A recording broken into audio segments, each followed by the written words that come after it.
TDP హయాంలో ఆధ్యాత్మిక పర్యాటక ప్రాంతంగా ఓ వెలుగొందిన పవిత్ర సంగమం ఇప్పుడు సమస్యల వలయంగా ఎందుకు మారింది?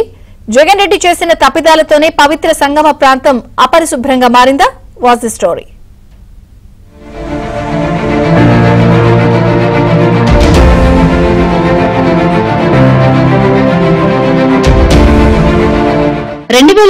నుంచి 2019 టీడీపీ ప్రభుత్వ హయాంలో ఆధ్యాత్మిక పర్యాటక ప్రాంతంగా పవిత్ర సంగమం ఓ వెలుగు వెలిగింది. రోజు సాయంత్రం 6 గంటలకు కృష్ణా గోదావరి నదులు కలిసే ప్రదేశం వద్ద నిత్య హారతులు ఉండేవి. ఆ సమయంలో భారీ సంఖ్యలో ప్రజలు, భక్తులు, పర్యాటకులు ఇక్కడకు వచ్చేవారు. నిత్యం జనంతో కలకలలాడుతూ ఉండేది.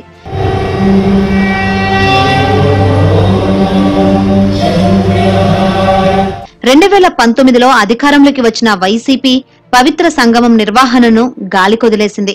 అప్పటి వరకు నిర్వహిస్తున్న నిత్య పుణ్యహారతులను నిలిపివేసింది. భక్తుల రాక నిలిచిపోయింది. దీంతో పవిత్ర సంగమ ప్రాంతం అపరిశుభ్రంగా మారిపోయింది. ఈ నెల 26న మహాశివరాత్రి సందర్భంగా కృష్ణానది గోదావరి కలిసే ప్రాంతం వద్ద పుణ్యస్నానాలు ఆచరించేందుకు భక్తులు భారీ సంఖ్యలో తరలివస్తారు. అయితే ఆ ప్రాంతంలో అన్ని సమస్యలే ఉన్నాయి. ఇబ్రహీంపట్నం నుంచి పవిత్ర సంగమం వద్దకు వెళ్లే రహదారి బీటలు మారింది. వేడి నీళ్ల కాలువ వైపు మట్టి కుంగిపోయి ప్రమాదకరంగా మారిపోయింది. సంగమం వద్ద అంతా అపరిశుభ్రంగా ఉంది. స్నానాల ఘాట్ వద్ద దుమ్ము ధూళితో నిండి ఉంది. కృష్ణానది గోదావరి కలిసే ప్రాంతమంతా బురదమయంగా మారిపోయింది. గత వరదలకు కొట్టుకు వచ్చిన బురదతో మెట్ల భాగంతో పాటు ఘాట్ కూడా అధ్వానంగా తయారైంది.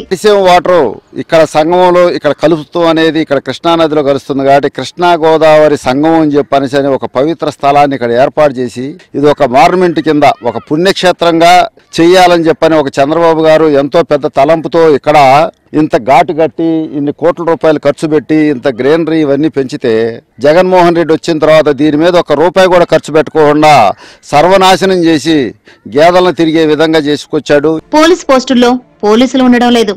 ఇలా అనేక సమస్యలతో పవిత్ర సంగమ ప్రాంతం జనసంచారం లేక నిర్మానుష్యంగా మారిపోయింది. ఇంకేం ఎంతో ఆధ్యాత్మికంగా వెలుగొందిన పవిత్ర ప్రదేశం నిర్మానుష్యంగా ఉండడంతో ప్రేమికులు లవర్స్ స్పాట్ గా చేసుకుని అసాంఘిక కార్యక్రమాలకు పాల్పడుతున్నారు.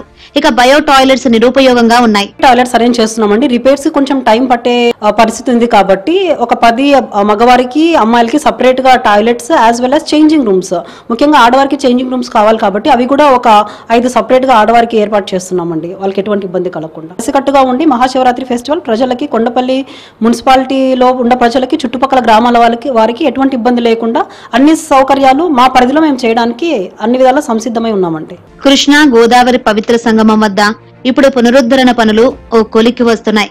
పవిత్ర సంగమానికి పూర్వ వైభవంపై కూటమి ప్రభుత్వం ప్రత్యేక ఫోకస్ పెట్టింది. భక్తులకు ఎలాంటి ఇబ్బందులు తలెత్తకుండా అధికారులు అవసరమైన ఏర్పాట్లు చేశారు.